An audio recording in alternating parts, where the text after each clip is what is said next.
everyone, and welcome back to another episode of Let's Talk Real. Me and Carlos are here to bring more information to you guys, so we're very excited. So this is going to be part two of our 20 questions that you first-time home buyers wish you had asked before. And we're gonna start at top number 10 at this point. But this was our last one. So we kind of ran over time a little bit, right, Carlos? Yeah, kind of. Thank God you stopped it where you did. Yes. The next one is a good one, but it does take a little time to explain. And Carlos is going to be doing a great job at letting us know all the details. But before we proceed, if you want to see more of this kind of content, please like, share, and follow for more. I always leave it to you because I love it. Yes, please do. And also keep us posted if there's anything in particular you would like us to talk about in the next episode. So, alrighty, getting back to number 10 now. So what are discount points? So Carlos, take it away. All right. I guess I'm going first. Okay. All right. So I guess to explain discount points, I have to explain the rate, right? Mm-hmm. So the rate has, let's say, three situations or three conditions you can be in. One is going to be like your par rate, which is like what you qualify for. So if your credit is X and your DTI is Y, your par rate is 7%. That means at 7%, you don't pay the bank anything. The bank doesn't pay you anything. That's your par rate. Then you go to what's discount points. Discount points is when you say, hey, Carlos, I know I qualify for a 7.5, but I would really feel more comfortable with a 6.5 interest rate because that's going to make my payment better. And that's okay, Nini, that's no problem. We can do the 6.5. It's going to cost you an extra X amount at closing. And then there are lender credits, which is something you don't see a lot right now, but we will be coming back into it as the rates drop. We are going to see more stability in the market and, get more lender credits going and stuff. So lender credit is when you say, hey, Carlos, I qualify for a 6.5, but, my car broke down and I don't have all the money now that I need to pay this. Can I take a higher rate and have you guys help me out with the closing? So those are like your three conditions. There's three situations you can be in with credit. It's going to be your par rate, your discount points, and your lender credit. Gotcha.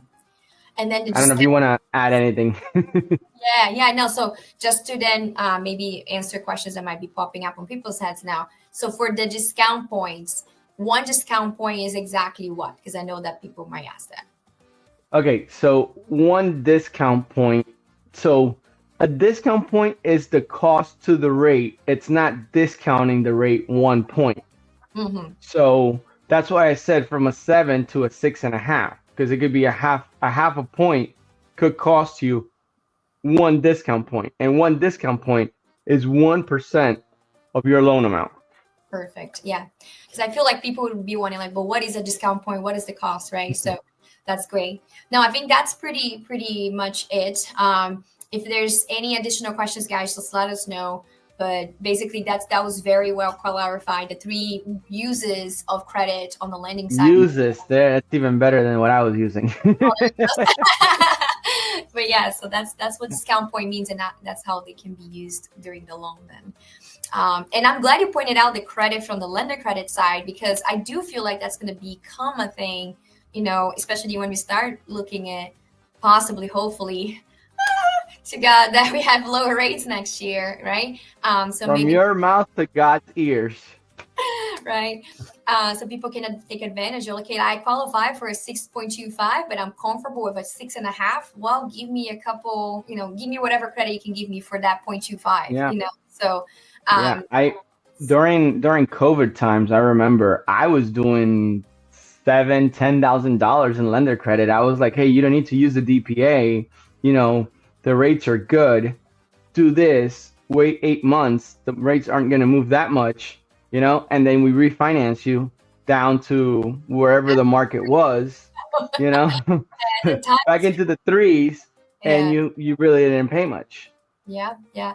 Back then, it was definitely the best use of the lender credit portion for sure. Oh Yeah. yeah, absolutely. I do some lender credits right now. I think I have two closings this week. They both had a little bit of lender credit. One was like maybe 1 point. Mm. So it was like a $200,000 loan amount. So they got like $2,000.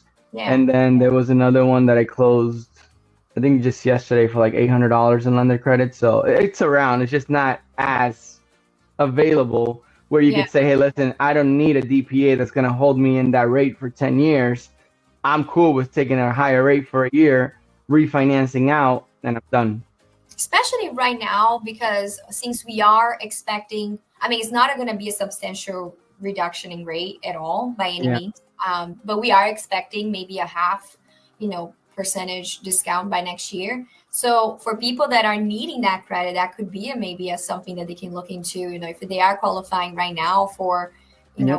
a 6.5 or 6.75, and they're comfortable with a 7.25 for now, and the next year they can refinance down to maybe even a 6.25, depending where we are.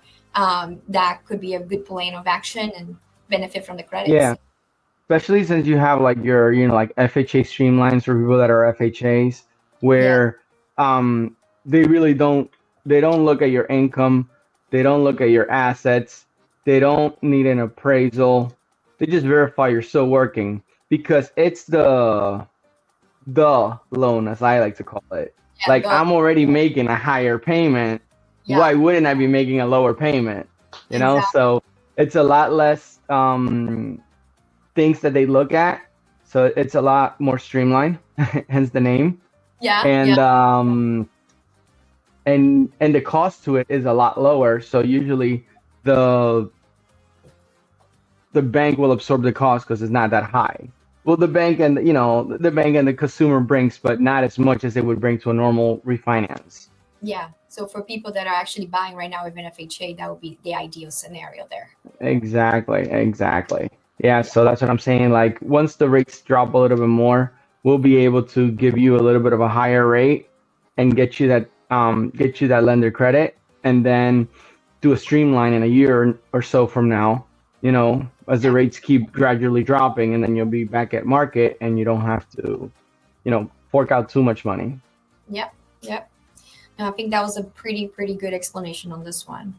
Now let's see what the next one is, because I don't remember. Do you? I don't. I don't and like, share, and follow for more. Going down here, take a look. So yeah, let's see. What is included in your monthly mortgage payment? Well, I guess I can tackle this one, and then you can maybe break it down further. Sure. Like we guys can see it right there. It's going to be your principal, which is the actual, purchase of the home, the value of the home that you're financing. Then you have your interest, which is whatever interest rate you have on the loan.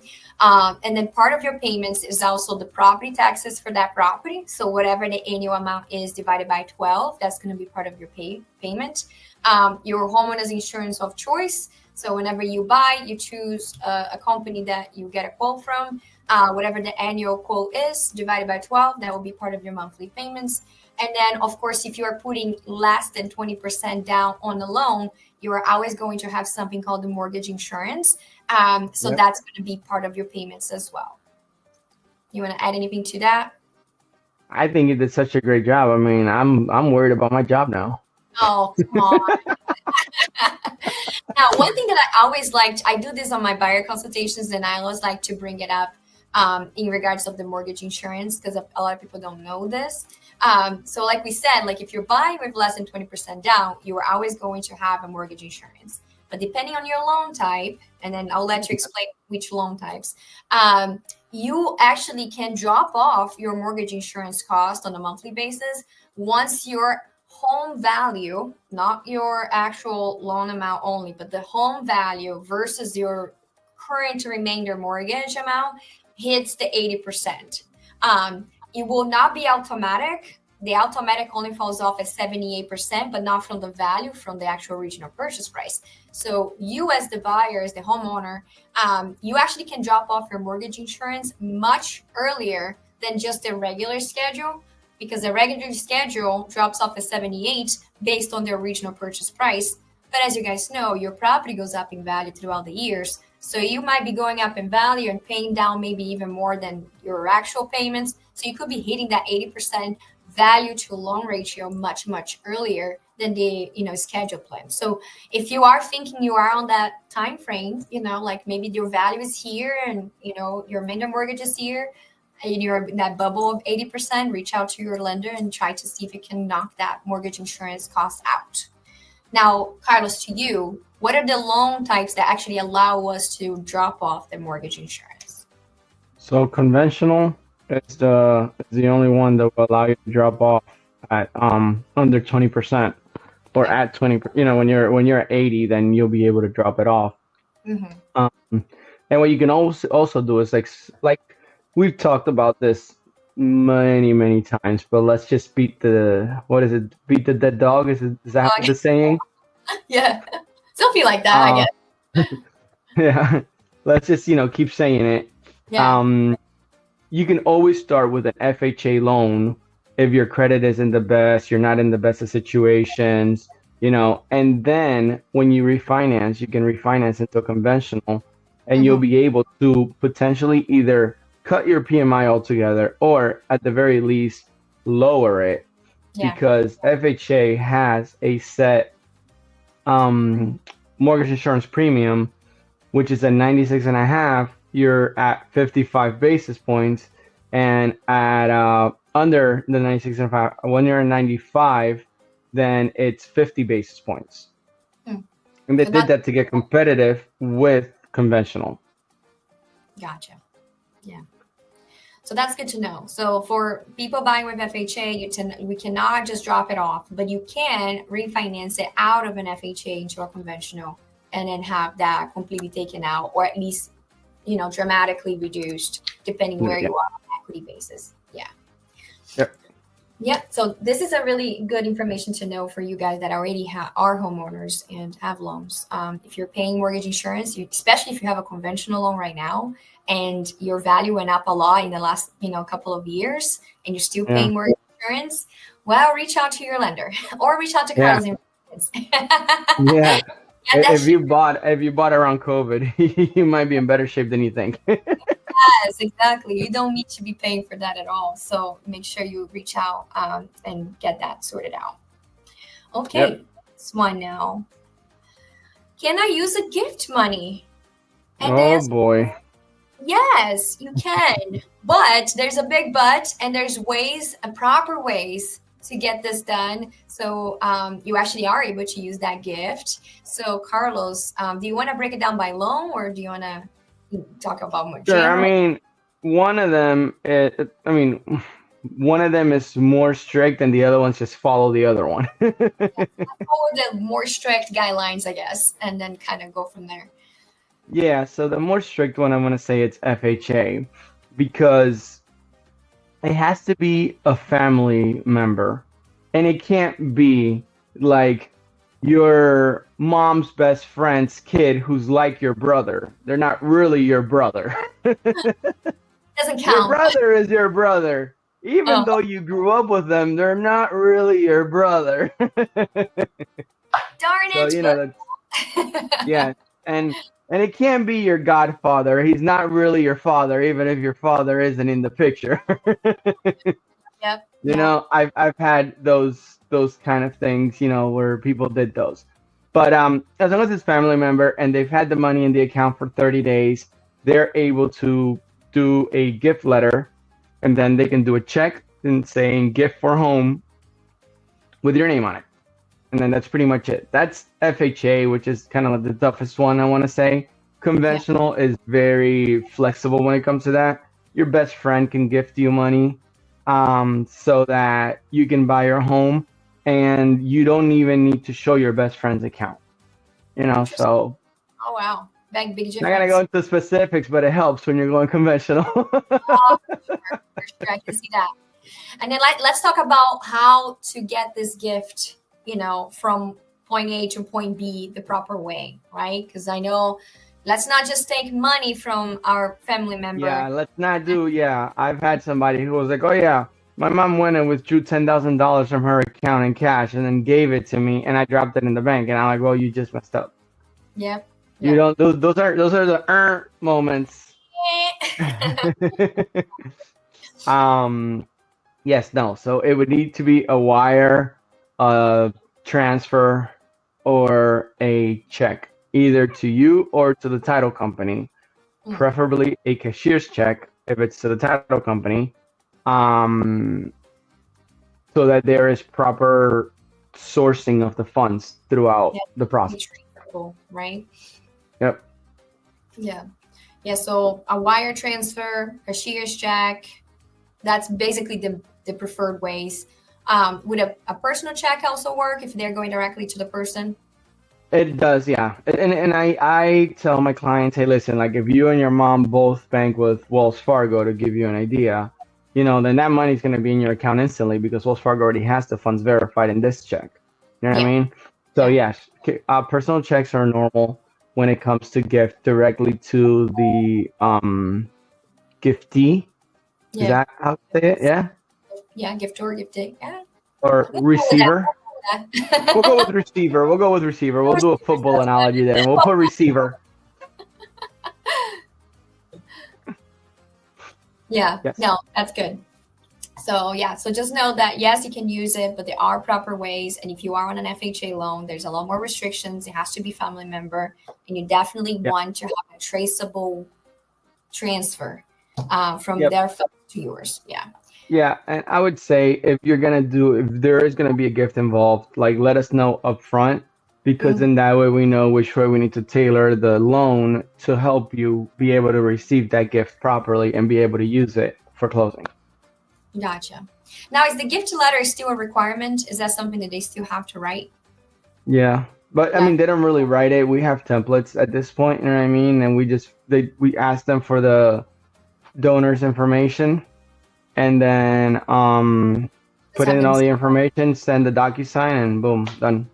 Perfect. Okay, make it Yep. easier, right? Yeah. Okay, so that's it for this one. So let's see 13 now. What is loan to value? Oh man, I Yeah. feel like I got tricked in this presentation because everything is bank related.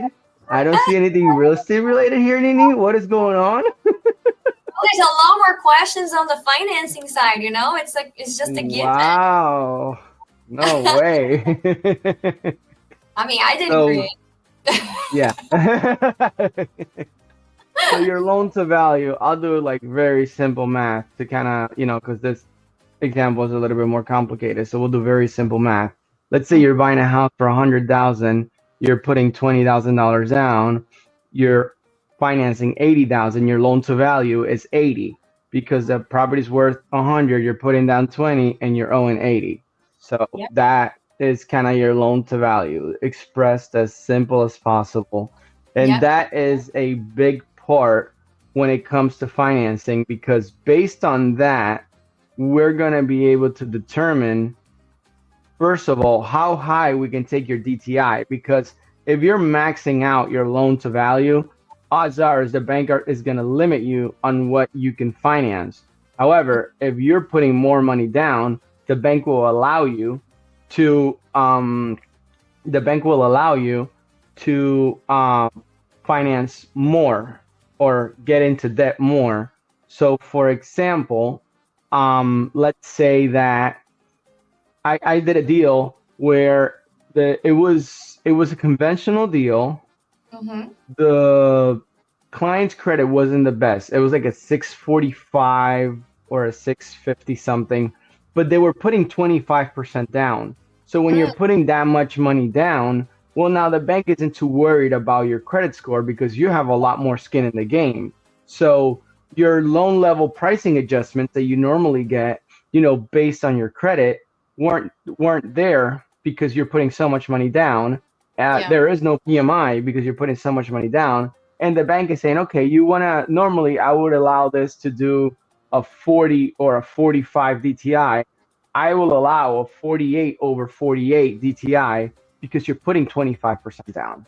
Exactly. Yeah, it's less risk, more money down, more skin in the game, back roll out more money. Same thing goes like, let's say you just get an approval you're initially saying you're going to put 5% down, and then you get an approval for 250, but now you decide, you know what, I'm going to put 10% down. That means that 250 now can be maybe a 300, right? Because you're putting more money down. Right. It all comes down of how much you're actually financing, like the loan amount, but the purchase price can be higher if you're putting more money down.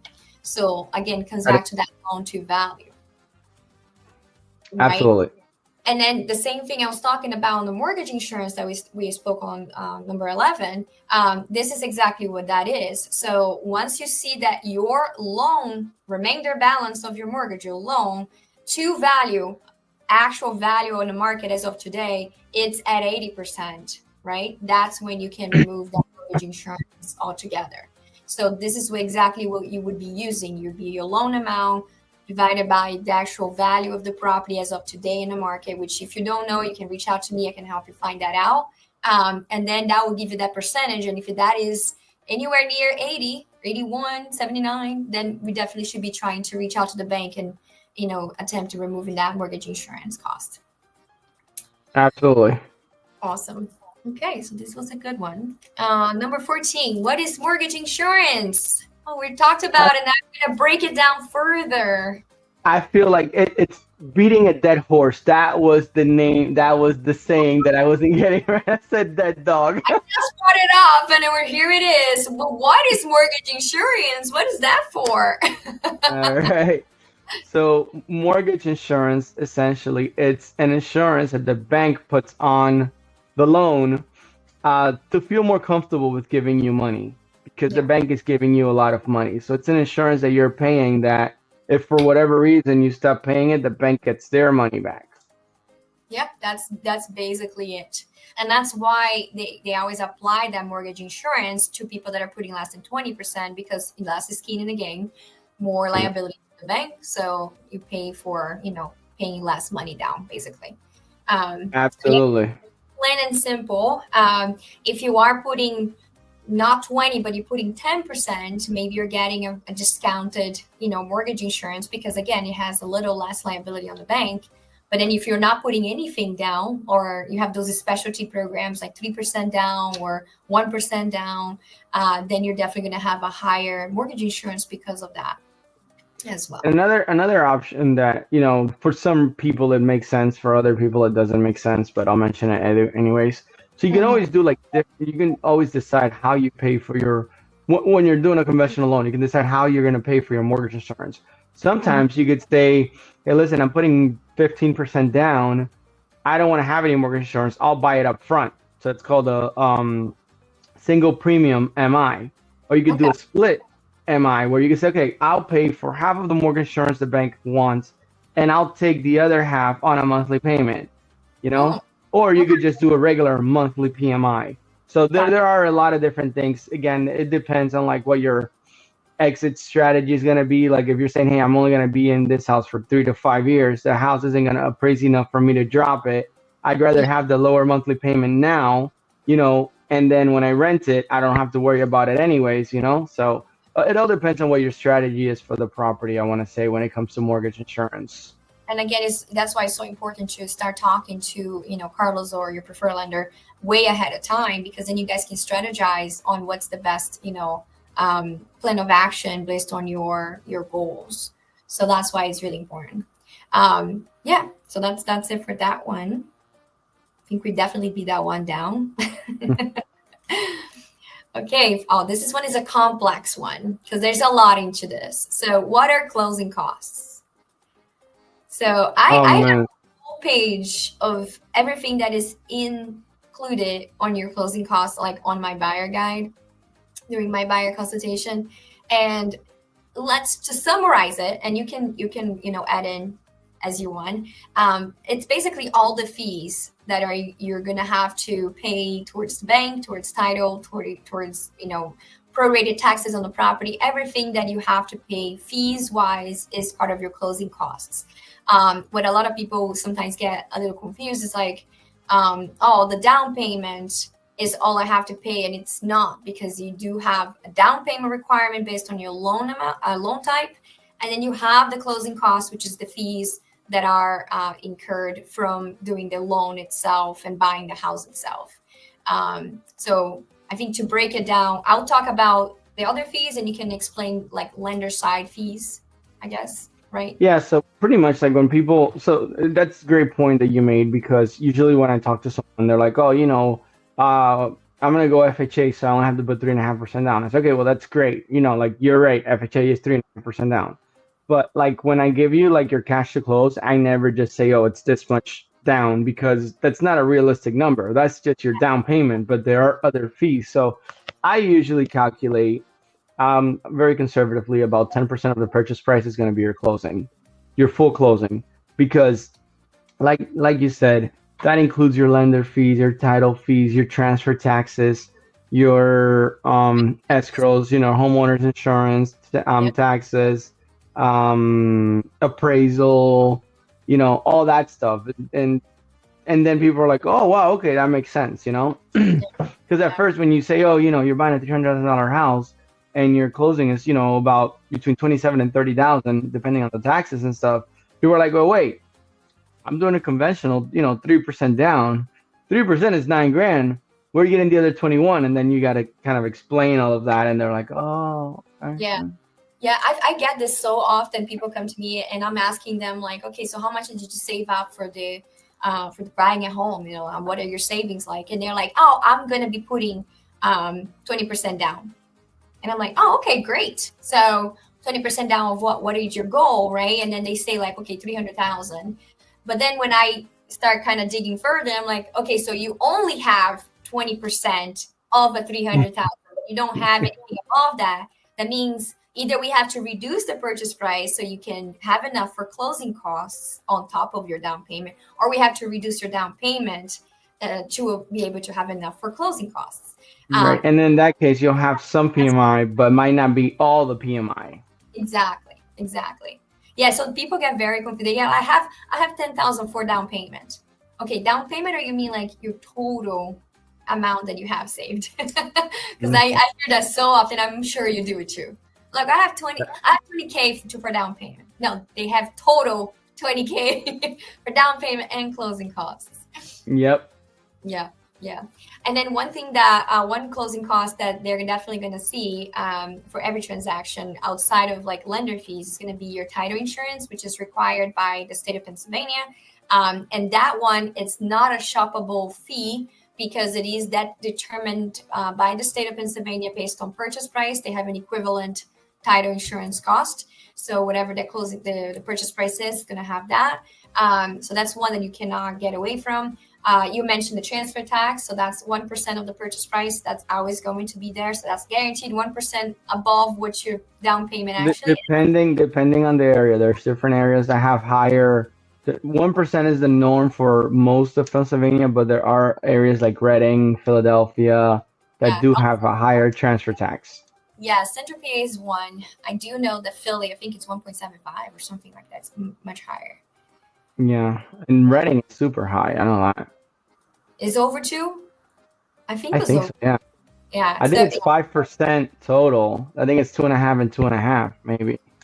Oh my gosh, that's a lot. Yeah. You would think I know this if I just closed the deal yesterday in Reading, but I don't remember. I don't close enough that far out. So, I mean, I think I had one transaction closed there a few years back, but I don't even remember what that was. Well, and then like that's the thing, like because I'm in every state, like it's weird, like here I kind of know the closing costs, but like Florida is totally different. Like Florida, like I'll estimate something, and I can be like 4 or 5 grand off easily on a $300,000 house because of their fees and what they pay and what they don't have to pay that we pay here in PA. I see. Wow. Yeah, that's very different. So there's a lot of things included in your closing costs, but I would say like I would consider the down payment part of your closing costs, and then the closing cost is your total money required to buy, which includes more than just your down payment. So I feel like that's a really good distinction to be made for people that just don't understand the lingo, I guess, of buying a home. You good on this one then? I think we've beat this dead horse too. Alrighty, so number 16. What is an escrow account? Well, I can start, you can finish. That's an easy one. Why did they take the easy ones? They give me the hard ones. No, I'm kidding. It's okay. The finance math ones. So yeah, escrow account is basically an account that the bank will create for you to basically put in your taxes that you collect during your monthly payments. That we said that you have to have your real estate taxes, you have to have your homeowners insurance as part of your monthly payments. So they collect those sums, they put it into the escrow account, which is part of your mortgage. And then when the time comes that the taxes are due, they will have enough in that escrow account to make the tax payments in full and the homeowners insurance annual fee as well in full. So that's what they use it for. That's for mortgage purposes. That's what escrow account means. And do you want to add anything specifically to your side there too? Yes. So the escrow account is really good because that way you're not forking over, $5,000-$7,000 at the end of the year when you weren't counting on it. Yep. We're kind of taking it in pieces. And then what I normally do when I'm estimating, like your closing, I'll do 12 months of insurance up front because you have to pay your annual insurance, and then you do 12 months of taxes because so your escrow account is full. And then I always escrow an additional 3 months of insurance in case, insurance tend to go up. That way, if it's going to offset your payment, it's not going to offset it by too much because you already had some buffer in there. Yep. And then what happens if you have an excess of funds into your escrow account? What are the options there? So I've seen it where like they've sent them the money and say you have an access. And a lot of the times, I want to say 9 out of 10 times, it's not true. Somebody made a mistake and they send you a check, and then like 6 months later, this happens a lot with the servicers. Then 6 months later, they're like, "Oh, by the way, we were wrong. You actually owe 7 grand. You don't have an excess of 10. So either you give us 7 grand back, or we're gonna up your payment by This much. $600 a month." Oh, that's crazy. Well, hopefully the No. difference is not that crazy dramatic, right? Because Oh, I mean, I've seen it. That's why I gave that example. oh Lord, oh. Yeah. I mean, I'm hoping that's not like the most common. I mean, I've had that happen to myself, like privately on my own house, where they sent me a check at the end of the year saying that we had an excess in the escrow, and it was something like, I don't know, $100 and some bucks check, nothing major. But then the next year, of course, they said, oh, we're gonna actually adjust your mortgage by $15 more to have enough because the taxes increased. Yeah. So, or whatever it was. I can't remember what the wording was. But yes, Yeah. it could have been a mistake, or it could have been the taxes actually went up, or insurance went up, right? So they would definitely be sending letters or adjustment checks. Or they Yep. will also give you the option to move your credit towards the next year and keep the excess balance in your escrow account, which I think is probably the best.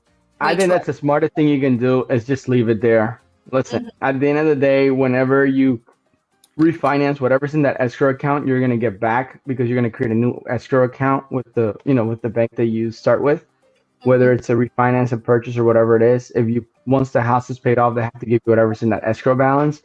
Yeah. I say that's the safest thing you can do, rather than taking it out and then 6 months down the line, JK LOL. And that's right. Did I tell you had an access?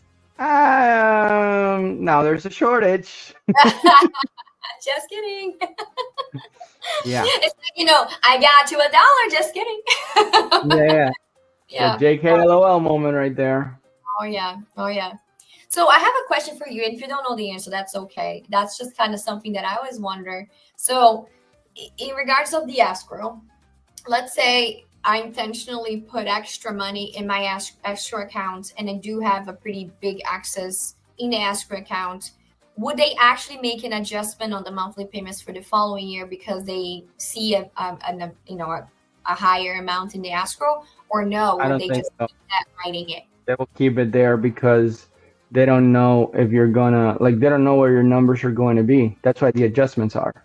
You know what I mean? Like, even if you have a decent amount of access, I mean, I'll look into it for you, but I don't think that they will because they don't know where your taxes are moving. Because if you get reassessed, you know what I mean? Yeah. Like, let's say it's kind of like what happens like when you buy new construction.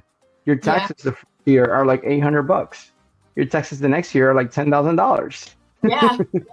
You Oh, know, because it was just land and now there's property on it. You know, yep.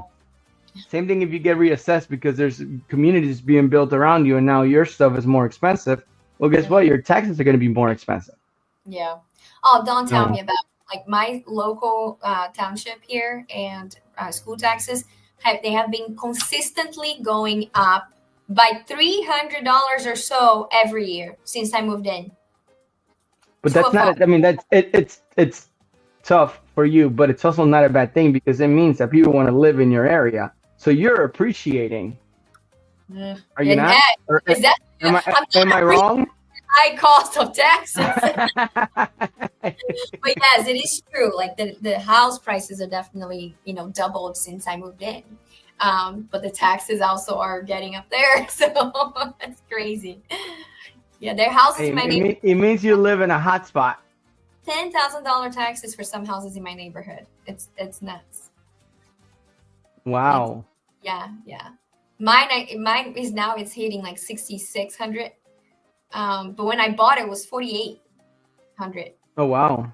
Yeah, so in 5 years, it went up over $2,000. I mean, almost $2,000. That happened to me with my flood insurance. My flood insurance started at like $3,000, and I'm like at $5,000. Oof. I don't And have I goodness. I bought the house. We bought the house in 22, I think. Oh, I see. So. Oh, that's for just 3 years. That's crazy. Mhm. Yeah. Yeah. But So the this. property has also appreciated a lot. We bought it 295, you know what I mean? And it's worth Wow. a whole lot more. Oh, wow. Yeah. My neighborhood has definitely gone up too. It's good. It's good, but especially when you're planning on selling, that's gonna be even better. Yeah, absolutely. Or when, like we just, like when you need like a line of credit because you're doing repairs on the house, hey, they'll give you the money. You got it there. Yep. Okay, so that's good. So that's how escrow accounts is for all those taxes and homeowners insurance that you have to be paid on your behalf by the bank. So it's number 17. What happens when I apply for a loan? Oh, that's all you. Oh, thanks. Happens, Carlos. Like I apply for a loan. Now what? What happens? All right. So you fill out the application. We verify your employment. We verify your income. We calculate your income. We verify how much money you have in the bank. You go into contract, and then you sign a letter of intent to proceed. Then we order your appraisal. Once you order your appraisal, we put you on processing, submit you to underwriting. Underwriting will take a look at everything we have structured and submitted, and we'll say, okay, this loan is approvable with the following conditions. There was a pay stub that had, 2 hours less. What happened here? I need a letter of explanation. So, I was sick or had a dentist appointment and I left 2 hours early that day, but I normally work 40 hours. Like it's, by the time it gets into underwriting, we pretty much have everything we need because we run our own initial underwrite, like automatic underwriting software that will kind of tell us everything that the underwriter is going to request for the most part, in order to approve the loan. Then, we get commitment, we get whatever conditions we need to get. Then we get your appraisal, we submit back the conditions, and we get clear to close. And then you go and you see Nini and you take a picture. Well, thanks for taking all my work out of the way. But yeah, that was pretty good though. There's a lot that happens during the under contract like loan application process. And there's a lot of steps to clear along the way. Like he said, the appraisal, it's a big one. That's one that I will be more involved because there will be a negotiation or not potentially coming out of that. There's some stepping stones that you have to clear as far as the documentation. Like he mentioned, all the verification of employment, our income, all the way up to basically the bank tells you you are fully approved. there's still going to be, last minute checks, bank statements, and you may have to submit to Carlos to make sure that, is showing whatever you needed to be showing there at that point. So up until you get fully approved, there's a lot of engagement, especially with your lender during the under contract period of time. So, but if your lender is good and has a good, like operations, support staff like we do, like we're submitting, deals to underwriting and we're getting 2 or 3 conditions out of it, you know what I mean? And 2 of them are appraisal related, so like, it's just, we'll only get like the one-offs, you know what I mean? Like, oh, like we just got an updated pay stub and the updated pay stub didn't have the full 40 hours. It had a few less, we're going to need a letter of explanation on this, stuff like that. Yeah, for the most part, it's not really too hard. At the end, right? If you did your approval correctly in the beginning. Mm-hmm. Yeah, that was good. Number 18, what responsibilities do I have during the lending process? And I'm guessing this is a buyer.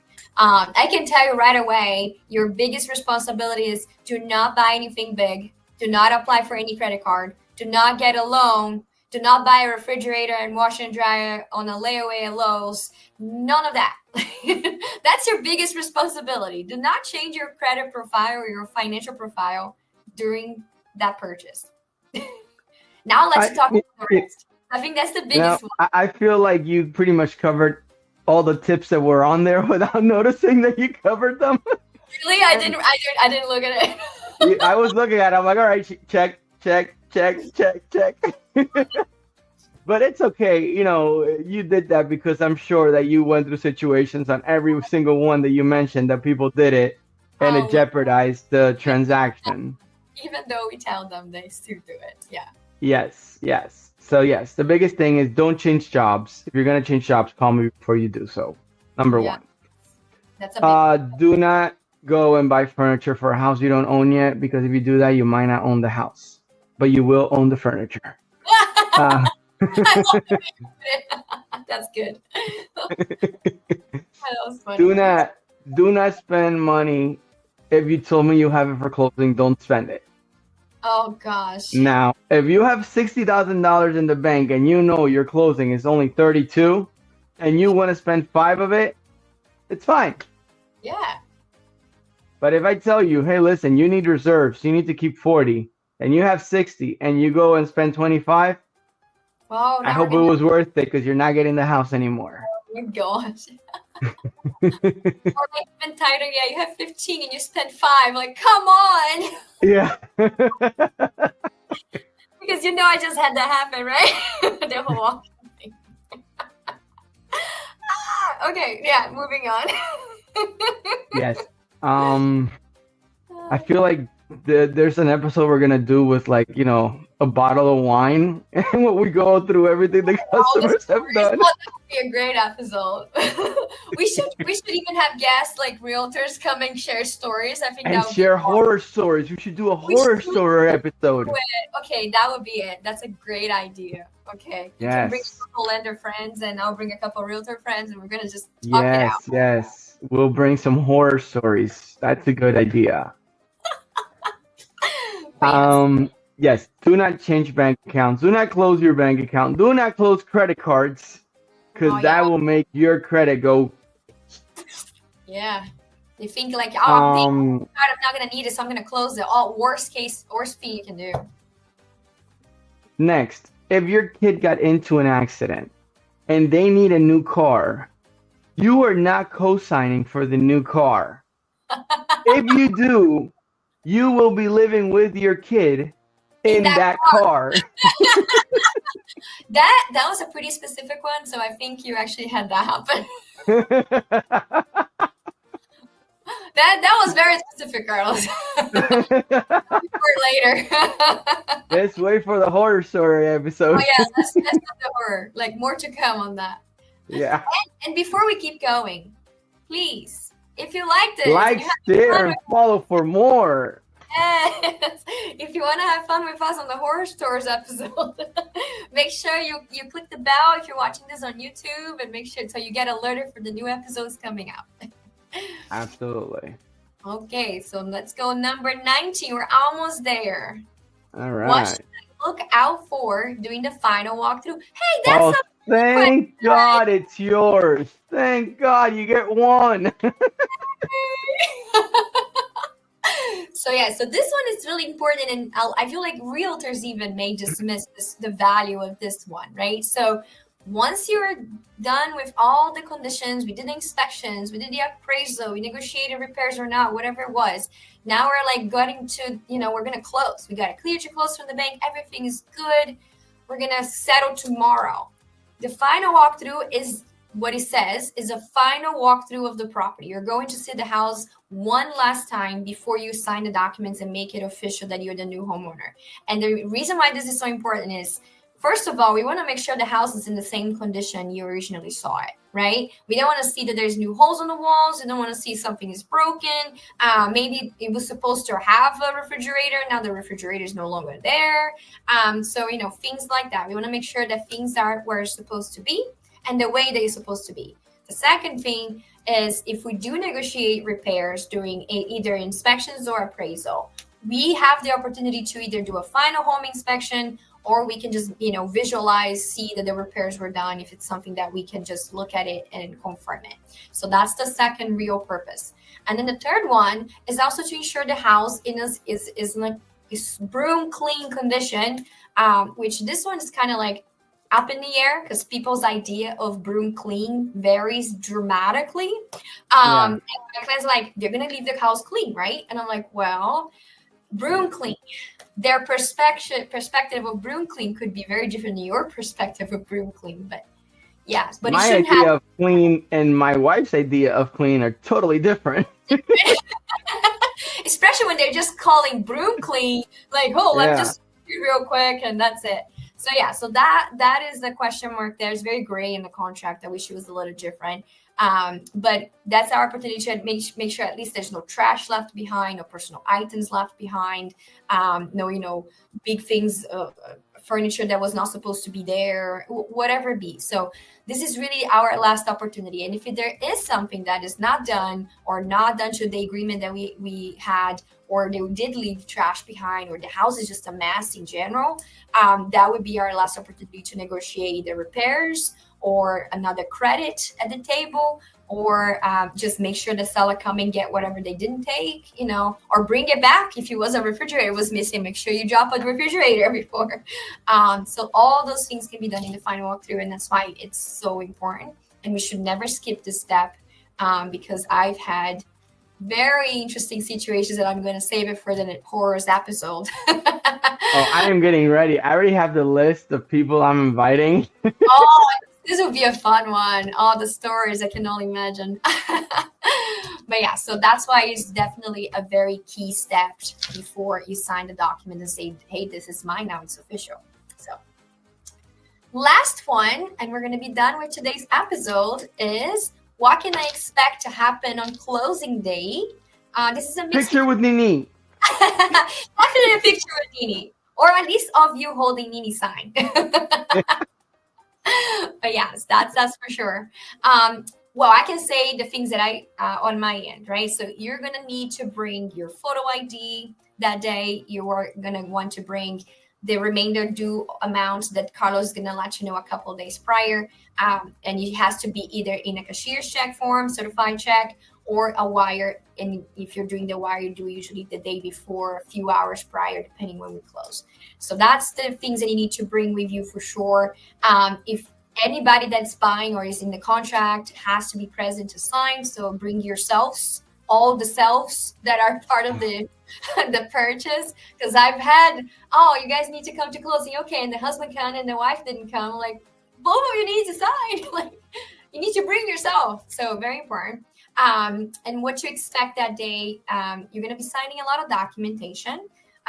Nowadays it's getting a little more streamed, a little less documentation, but you're still going to be signing quite a bit. There's a lot of documentations that are required to have wet signatures, so be ready to do that. And what else can you say that day? No, I would say that's at least with our bank, we do a lot of the documentation via the app you sign, and then you only need to go and sign the stuff that needs to be notarized, the title. So closings used to take an hour. Now they take about 15 minutes. It's true. Usually, on average, now I'm seeing about 20 to 30. That's pretty average, depending on the loan type and the situation and how much the sellers and buyers start talking. Yeah, and if there's a DPA involved, then there's two packages instead of one. Oh yeah, true. Or if it's like a PHFA and it has more documentation. I think the other thing to expect too is that you should have your utilities set to begin the day of closing. So that should be something you might want to do. And I will remind all my clients to do so, 3 days or so prior to closing, have it set to start the day of closing. So you will definitely want to do your utilities. If you don't have already set up, you want to call the internet, person provider that you want to use to have that set up as well. That's the day you're going to be getting your keys. And yes, you do move in right after we're done signing. So the house is yours, unless there's some sort of agreement, done differently for that seller buyer situation. But Or normally, you can also, yeah, I was gonna say you can also like take advantage of the fact that the house is completely empty. If you want to paint it, do any repairs to it, any renovations to it before moving in, it's the best time or do a deep clean, not a broom clean. yeah, not a broom clean, like go in there and get a deep clean. Yeah, but I would say that's the best time to take advantage of. You know what I mean? If you wanna change colors, you know what I mean, or anything like that, do that before you start putting all your stuff in, because then it's gonna get more complicated and you're gonna dirty your stuff. Potentially ruin some things. Yeah, for sure. Yeah.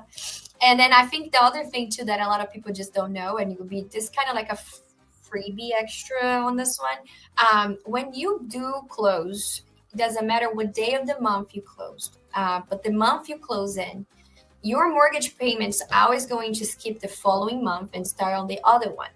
So for example, we're in August. Let's say you're closing in August. That means your mortgage payment would skip September and start in October.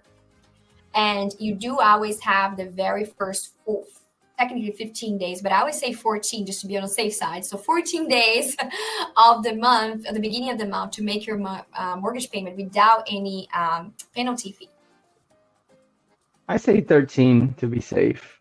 Oh yeah, I mean this could be right, but technically, yeah, you do have. I think they say 15 days, but it is 15 days. 15, right? I tell them 13. 13. There's like weekends in between, so Yeah. let's be safe than sorry, right? But you do have the first 15 days to make your payment. So if you're closing like the beginning of the month, let's say you're closing today, August 7th, so technically you would have up until October 13th to make a payment without any penalty on your mortgage. Good call.